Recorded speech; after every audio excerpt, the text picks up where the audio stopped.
It's easy for us to condemn the church for this, but on the other hand, possibly the members thought that if they allowed her in, she could realize the error of her sin and change. She didn't.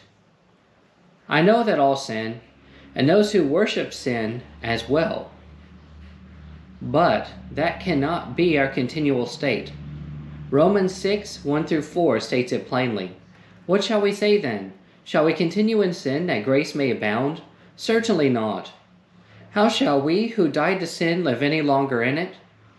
Or, do you not know that as many of us as were baptized into Christ Jesus were baptized into his death? Therefore, we were buried with him through baptism into death, that just as Christ was raised from the dead by the glory of the Father, even so we should walk in newness of life. Well, it's quick and easy to judge Jezebel. We could be Jezebel ourselves if we live in sin as she did, and knowingly worship with no attempt to turn away from our sin. It doesn't have to be as obvious as her sin was, nor do we have to be in a teaching role. However, when we worship, we should do so with a clear conscience, focused solely on worshiping our Almighty Creator. When we sin, we must seek forgiveness and turn from it. As stated, Jezebel did no such thing. We must learn to be looking out for sin, because if we don't notice it in ourselves, how can the church be warned of open sin in others? If a member openly continues in sin, our reputation as a congregation that serves God is tarnished, and this has killed many a church. Not all at once, of course, but it tends to start with cliques, which lead to fractures in the church.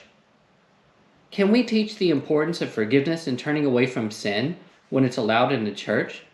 Let's consider how seriously Jesus considers sin, as found in Mark 9, starting in verse 42.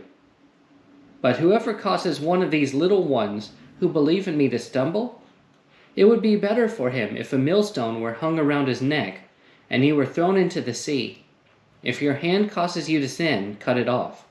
It's better for you to enter into life maimed rather than having two hands to go to hell, into the fire that shall never be quenched. Jesus, of course, here is talking in hyperbole, but as a church, we must cut off the one who causes the sin that may lead to our condemnation.